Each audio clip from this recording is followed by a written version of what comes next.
I am just a humble observer of things. And that's kind of what I've done with a lot of my time since I've moved to Finland is observe because, well, I've had a lot of free time on my hands, a lot of free time to read the news, a lot of free time to come to the realization that this country is kind of screwed going forward. With a caveat, of course, unless things change and change rapidly, because you can't just wave a magic wand and make people have babies. You can't stem the tide of death because, well, it comes for us all, and the population is aging, and more people are retiring, and the government's like, where are we going to get these jobs? Where are we going to fill all of these nursing jobs? And oh no, the ICUs. Okay, they're not going like this or anything because, Finns don't overreact to things. But that kind of works to their detriment, I think, because sometimes I think they undersell the issues that they face. And I don't think you can do that for very much longer. So let's just jump right in with both feet, shall we?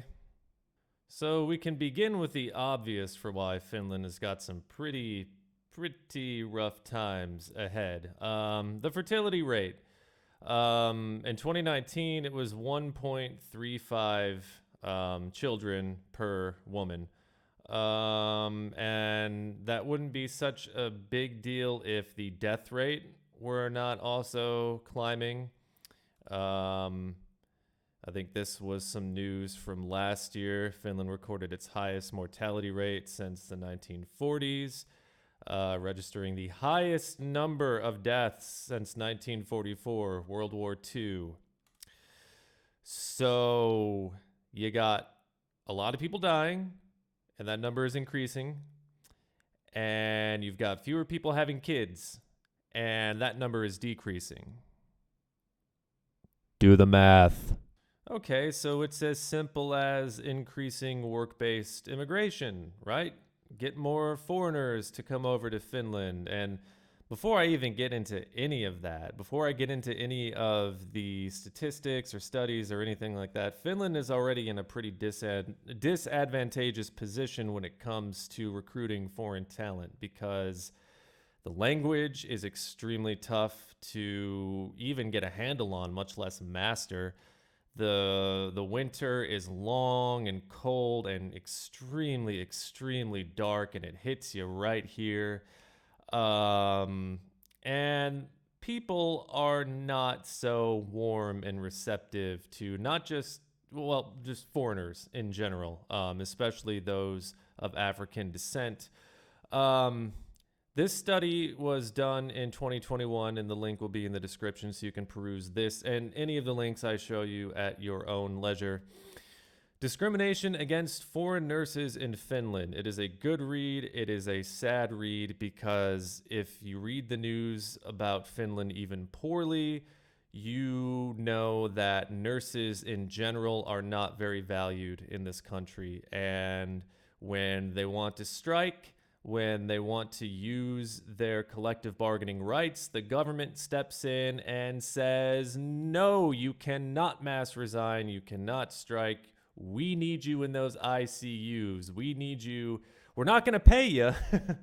No, we're not going to pay you. We're not going to improve your working conditions even one tiny sliver. But this is a job that you took because you wanted to help people. Therefore, it's okay for the government to completely disembowel your collective bargaining union rights and tell you to go to work because it's what you love, right? Really silly. There's this. There's this. Based on a study made in 2018, 63% of people of African descent in Finland have experienced racially motivated harassment, compared to a group average of 30% in the 12 European Union states surveyed. Basically, Finland's the most racist country in Europe, but I think pretty sure everybody already knew that. Another study showed that the coronavirus death rate in Sweden was 220% higher among people born outside the country. And oh, by the way, I can't believe I'm saying this, but Sweden is actually getting its COVID shit together, and Finland might be lagging behind, but a little bit more on that later. Another study shows that in Finland, views on immigration have become less tolerant in the past 5 years. In 2015, 65% of people strongly disagreed with the statement that, quote, white European race must be prevented from mixing into darker races because otherwise the European autochthonous population will go extinct. But in 2020, the number had decreased almost 10 percentage points to 56%. And I would hazard a guess and wager that that number is even lower today in 2022 and will get even lower and lower and lower. The far right just took over in Sweden. The far right's getting bigger here in Finland. The far right is getting bigger in a lot of places here in Europe. So, yeah, and of course, racism and far right politics are very much inextricably linked. Being anti-immigration, it's not going to get any better. So given all of this information, plus, even more that you can find, like, I think this was the same study actually. It says here that some 14% of black respondents in Finland said that they had been the victim of a physical attack, which was the highest figure among all of the 12 countries. Okay. How exactly are you going to entice people to come here and work, especially foreigners, when they're treated so poorly? I don't know. I really don't know, and it doesn't look like it's getting any better. It doesn't look like the Finnish government is taking any sort of steps, any procedures to reduce discrimination in the workplace, to reduce discrimination against people not from Finland. Just like a lot of things with the Finnish government, things are just stagnant in that regard. So I don't see a whole lot of foreigners having a peaceful, easy feeling about living here going forward. Speaking of nurses, there are a great number of people here who seem to think, the government included, that the pandemic is over and cases aren't rising. I refer you to this map here, the tapausta miljoonaa asukasta. Okay, so basically, cases per thousand, or cases per million, residents. It's climbing in Finland. It's not so bad in Sweden and Norway. Sweden, they have updated their vaccination policy and they've learned from their failures at the beginning of the pandemic. So maybe that has a great deal to do with it. But you see Finland over here, 664 cases per million people, just jumping up. So you might want to have a lot of nurses to staff the hospitals, right? Especially during the long, cold, dreary winter. Oh, I hate to bear even more bad news, but I'm just reading it. I'm not the one making the news. I'm just the one reading it. Nursing schools face growing shortage of applicants. Jyväskylä, University of Applied Sciences, has seen numbers applying for nursing education fall by some 40% over the course of just 3 years. And this is despite them trying to make it more, basically the Finnish government doing everything they can to make the job seem more enticing, except raising wages and improving the quality of work, which are two of the biggest reasons why nurses are just so fucking burnt out here and why they quit and they go and do something else. It's the same like with this is an article here about the restaurant industry. 10,000 workers permanently out of the restaurant industry in Finland because a lot of them left during the pandemic and went to other sectors of society, like the social and what does it say here? There's the social and health sector, for example. But unfortunately, no rise in salaries because of the current economic situation. So even if you want to work in the hospitality sector here in Finland, you are not going to be paid a competitive wage compared to other countries. They won't even pay their freaking nurses. Here's another article from not that long ago. But care homes and hospitals suffer from staff shortage. This is not new news whatsoever. According to an April report released by the Ministry of Economic Affairs and Employment, the nursing sector is experiencing Finland's most severe labor shortage, reporting 3,378 open positions for less than 6-month fixed-term contracts. And oh yeah, this is also happening, by the way. Queues cause critical conditions at New Children's Hospital ICU. Under normal circumstances, the queue for heart surgery is an average of 50 to 60 children long. Currently, there are 117 children on the waiting list at the New Children's Hospital. Out of those, 51 of the patients, 44% needing surgery, have been waiting longer than Finland's 180-day obligatory treatment limit. So some of these people have been waiting for far longer than even the government will allow them to wait. And these are children who need heart surgery, but people are leaving the healthcare sector. People are leaving the nursing sector, and the government will not do anything to keep them except force them to show up for work.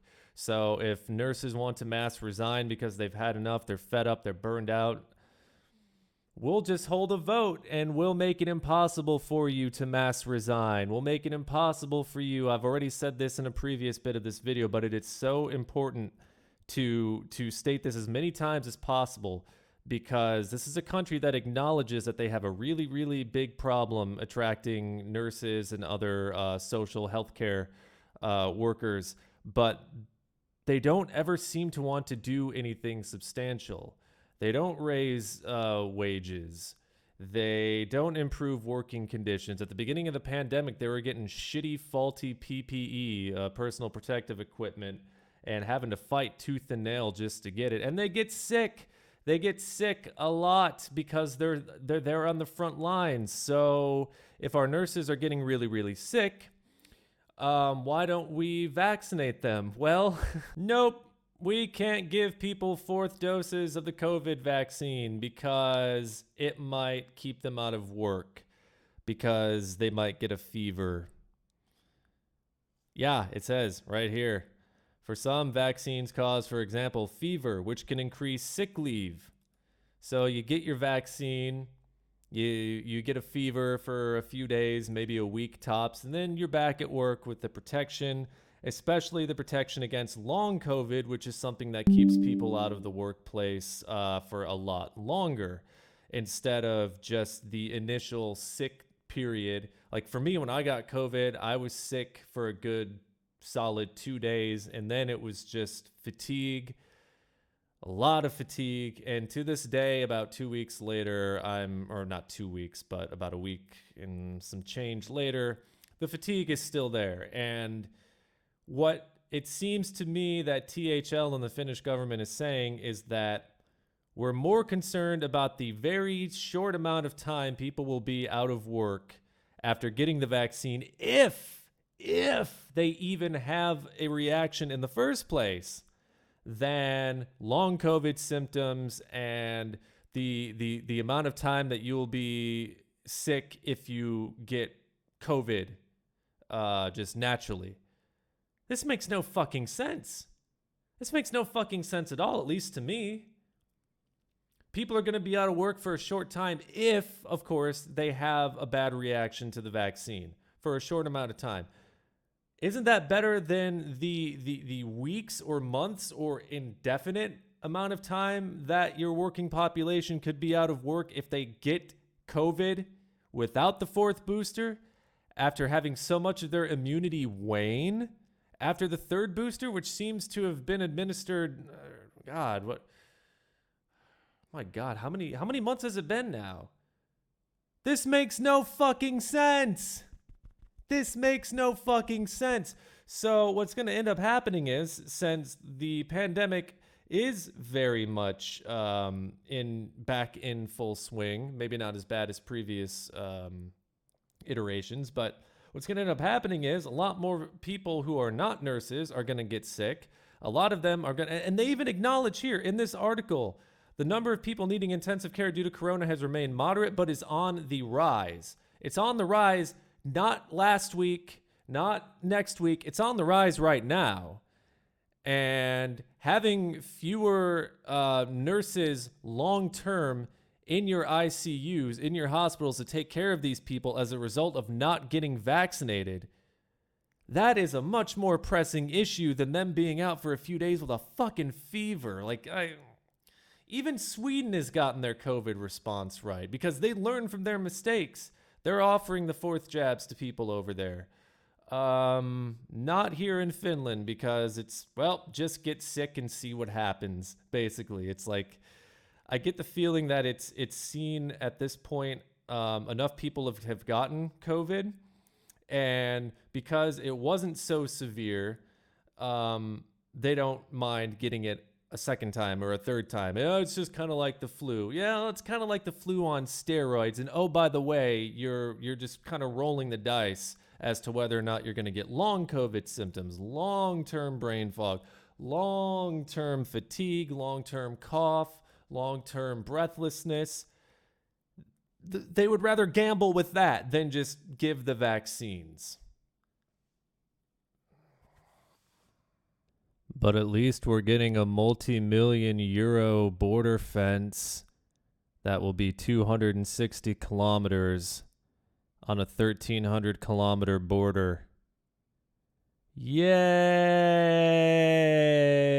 More money that could go to nurses, more money that could go to the working class, to social welfare, could go to households during this very expensive winter. And that's something else I haven't even talked about, the oil prices and the price of heating homes and what that means for climate change, because pretty much every single major initiative to stem climate change is on hold now because of fucking Russia and because of the lack of oil coming from Russia and because of the lack of a contingency plan that doesn't include rolling blackouts and increasing your nuclear power supply on such short notice. Nothing could go wrong, I'm sure. But at least we're getting a fence on the Russian side of the border. Again, in a world where ladders exist, we're happily spending tens of millions of euros on a border fence. Not even 20% of the border is going to be covered by this fence.